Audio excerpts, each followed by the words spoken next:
इस वक्त पाकिस्तान की जो भी मौजूदा सूरत हाल है वो आप सबके सामने है। रोज़ नए से नए मसाइल खड़े हो रहे हैं। कभी बिजली महंगी, कभी गैस महंगी, कभी बिजली आ नहीं रही है, कभी गैस ख़त्म हो गई है, कभी पेट्रोल महंगा हो रहा है। यानी कि अफरा तफरी मची हुई है, बेचैनी मची हुई है, लोग बड़े परेशान हैं, लोग बड़े डिप्रेस हैं।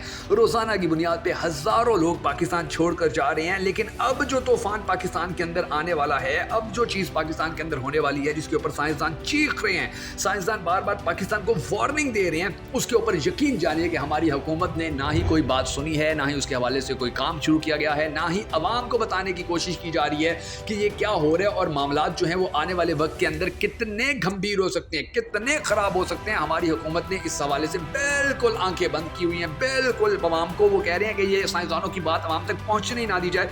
देखिए, दुबई के अंदर पिछले दिनों एक बहुत बड़ा सैलाब आया। आपको याद होगा 75 साल की जो तारीख थी दुबई की, उसने सारी तारीख को हटा के रख दिया। इतने बड़े पैमाने के ऊपर सैलाब आया था, गाड़ियां डूब गई, घर डूब गए, मकान डूब गए, सड़कें भर गई, पार्क भर गए। आपको याद होगा क्योंकि और इसकी सबसे बड़ी वजह यह भी थी कि चूंकि वहां पर उनकी वो सारी रेत ही रेत है, वहां पर उन्होंने सीवरेज सिस्टम तो बनाया नहीं हुआ था, क्योंकि उनको पता था ना पानी इतना ज्यादा इस्तेमाल होता है और जमीन जो रेत है, रेत के अंदर वैसे पानी जज़ब हो जाता है, तो उन्होंने अपना सीवरेज सिस्टम ही नहीं बनाया हुआ था। लेकिन वहां पर जब तूफान आया, वहां पर जब बारिश आई और इतने बड़े पैमाने के ऊपर बारिश आई कि उनकी ईंट से ईंट बच गई, तो उन्होंने फौरी तौर के ऊपर वो सारी जो कंस्ट्रक्शन है दोबारा से शुरू कर दी। उन्होंने अपना सीवरेज का सिस्टम बनाना शुरू कर दिया और अब दुनिया ने भी उनसे नजरें, यानी कि वो वाकया जो हुआ कि बारिश आ गई और बहुत कुछ हो गया, वो अब सब भूल चुके हैं। और वहां पर जो इन्वेस्टमेंट है वो उसी तरह से दोबारा, जैसे इस तूफान से पहले वहां पर इन्वेस्टमेंट आ रही थी, उसी तरह दोबारा वहां पर इन्वेस्टमेंट आना शुरू हो चुकी है। क्योंकि और यूरोप के अंदर भी यही होता है। यूरोप के बड़े बड़े मुल्कों के अंदर बहुत बड़े बड़े तूफान आ जाते हैं, बहुत बड़ी बड़ी आंधियां आती हैं, बहुत बड़े बड़े सैलाब आ जाते हैं, वहां पर पूरे के पूरे शहर जो है वो डूब जाते हैं। मगर उसके बाद वो उनके निज़ाम ही ऐसे हैं, उनका सिस्टम ही ऐसा है, वो 2-4 दिन के अंदर हर चीज़ ओके कर लेते हैं, हर चीज़ ठीक कर लेते हैं, बिजली उनकी दोबारा बहाल हो जाती है, इंटरनेट बहाल हो जाता है, घर दोबारा वो सरकार बनाकर दे देती है, तो उनके लिए कोई परेशानी नहीं होती, कोई टेंशन नहीं होती है।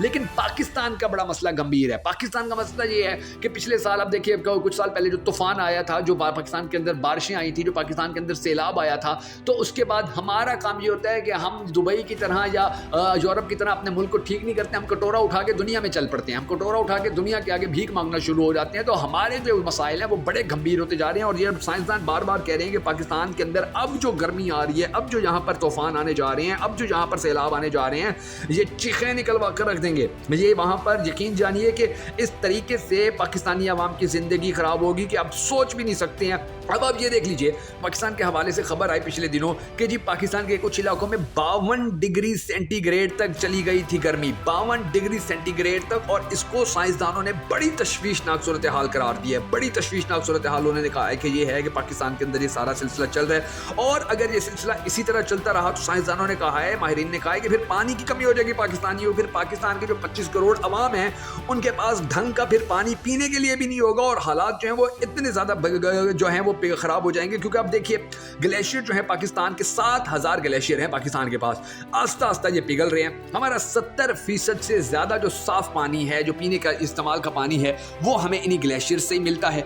और फिर इन ग्लेशियर्स के हवाले से, यानी कि ये कहा जाता था, हमेशा से कहा जाता रहा है कि जो ग्लेशियर्स होते हैं या दुनिया का जो निज़ाम होता है, किसी भी इलाके का जो निज़ाम होता है, जब तक वहाँ नेचर है तो वहाँ का निज़ाम ठीक चल रहा है। अब पाकिस्तान के ग्लेशियर उस वक्त तक तो ओके रहे जब पाकिस्तान के अंदर दरख्त थे, हरियाली थी, जंगलात थे, लोग दरख्त लगाते थे, काटते नहीं थे। लेकिन फिर पाकिस्तानियों ने, पाकिस्तान के माफियाज एक्टिव हुए, उन्होंने बड़े बड़े बहुत बड़े बड़े जंगल काटे, उन्होंने बाग काट के वहाँ पर जी वो ये कॉलोनी बन रही है, ये हाउसिंग सोसाइटी बन रही है, ये सब किया। तो अब रिजल्ट क्या निकला कि वो जो ग्लेशियर थे, क्योंकि वहाँ तक गर्मी की जो लहर थी वो तो मजीद शदीद हो गई, तो वो ग्लेशियर अब आस्ता आस्ता पिघलना शुरू हो चुके हैं। फिर हमने और दरख्त भी नहीं लगाए। हमने जब नेचर को अब इस तरह से किया तो अब नेचर हमें थप्पड़ मारने जा रही है और ऐसा जनाटेदार थप्पड़ मारने जा रही है, नाज़रीन गिरामी, आप सोच भी नहीं सकते हैं जो कुछ पाकिस्तान के अंदर अब आने वाले वक्त के अंदर हो सकता है। गर्मी देखें आप, पूरी दुनिया के जो माहिरीन है वो हैरान है कि पाकिस्तान के अंदर 52 डिग्री सेंटीग्रेड के ऊपर ये मामला चला गया। और इसके साथ साथ फिर आप ये भी देख लीजिए कि पाकिस्तान में जो हीट वेव है वो बहुत शदीद है। भारत के अंदर भी हीट वेव चल रही है, उनके भी मसाइल हैं, बांग्लादेश के अंदर भी चल रही है, उनके भी मसाइल हैं, लेकिन वो कंट्रोल कर लेते हैं। पाकिस्तान की हुकूमतें कंट्रोल नहीं करती हैं। पाकिस्तान की हुकूमतें भीख मांगने के लिए दूसरे मुल्कों में चली जाती हैं कि जी हमारे पास तो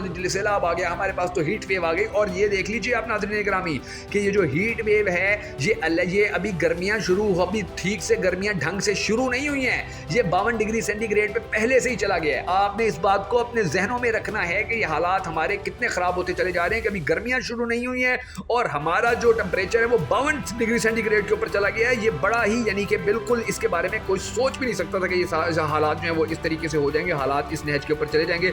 और फिर आप ये देख लीजिए कि इस गर्मी के बाद फिर जो ग्लेशियर है वो पिघल रहे हैं। जब ग्लेशियर पिघल रहे हैं तो फिर क्या हमारी हुकूमतों ने आगे से डैम बना के रखे हुए हैं कि जी पानी आएगा और डैमों के अंदर जमा हो जाएगा? कुछ भी नहीं है। तो वो जो पानी है वो पानी कहाँ जाएगा? वो पानी तो हमारे घरों में, शहरों के अंदर, वो अब माहिरीन ने ये कह दिया वाज़े तौर के ऊपर कि जो शहरों के अंदर रहने वाले लोग हैं वो ये ना सोचें कि अब की बार वो बच जाएंगे। पहले तो यही था ना कि देहातों के अंदर आ गया पानी, सैलाब देहातों के अंदर आ गया। अब शहर भी नहीं बचेंगे। कराची, लाहौर, इस्लामाबाद, फैसलाबाद, पिंडी, मुल्तान, सरगोदा, पेशावर, कोई शहर, वो कह रहे हैं कि ये जितने भी शहर हैं इन शहरों के अंदर अब बहुत बड़े पैमाने के ऊपर इन्हीं बारिशों की वजह से सैलाब आ सकते हैं, क्योंकि डैम तो है नहीं पाकिस्तान के अंदर। डैम बनाने का जो डंडोरा पीटा जाता रहा, जो डैम बनाने के हवाले से काम किया जाना था वो तो किया ही नहीं गया। हमारे दरिया ओवरफ्लो हो गए। दरिया एक तो होता है ना दरियाओं का लेवल ऊपर हो जाता है, एक होता है दरिया ओवरफ्लो हो गए हैं, यानी कि दरियाओं के अंदर भी अब पानी इतना ज्यादा हो जाएगा, आप देखेंगे कि फिर वो दरियाओं के पास भी जगह नहीं होगी कि जो पानी मजीद कहाँ जाए। तो फिर वो कहाँ जाएगा? वो शहरों के अंदर जाएगा। देहात तो पहले ही हमारे हमेशा की तरह डूब जाते हैं, दोबारा डूब जाएंगे।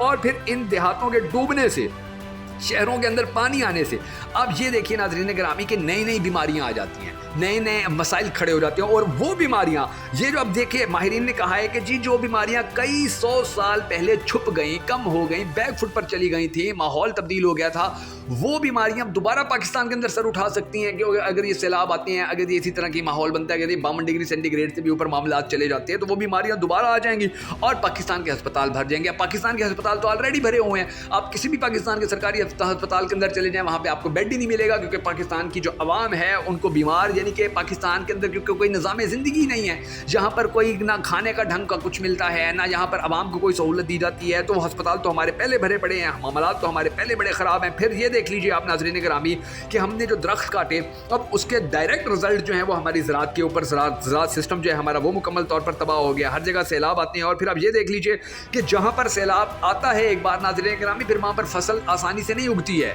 वहाँ की फसल फिर वहाँ पर वो फिर उस ज़मीन के अंदर फिर पानी जज़्ब करने की ताकत भी खत्म हो जाती है। फिर दूसरी बार जब सैलाब आता है तो वो ज़मीन पानी जज़्ब नहीं करती है, वो ज़मीन आगे चला देती है, या पानी फिर वहाँ पे खड़ा रहता है। अभी हमारे जो सैलाब आते रहे थे, आपने देखा था 3-3 महीने पानी खड़ा रहा था। तो अब दोबारा अगर सैलाब आएंगे तो वहाँ पर ना पानी जज़्ब होगा, ना वहाँ खड़ा होगा, पानी आगे चला जाएगा, क्योंकि वहाँ तो ऑलरेडी पानी है इतना ज़्यादा, वहाँ तो ऑलरेडी ज़मीन जो है वो बहुत ज़्यादा गीली है। तो जो हमारी फसलें हैं, जो हमारी ज़राअत है, उसका भी मुकम्मल तौर के ऊपर बेड़ा गर्क होने के हवाले से फिर ये भी आप देख लीजिए कि क्राइम बढ़ जाते हैं। लोग अपने देहातों से उठ के शहरों के अंदर आते हैं, इनको यहाँ पर रोज़गार नहीं मिलता, इनको यहाँ पे काम नहीं मिलता, ये पीछे इनकी हर चीज़ डूब चुकी होती है।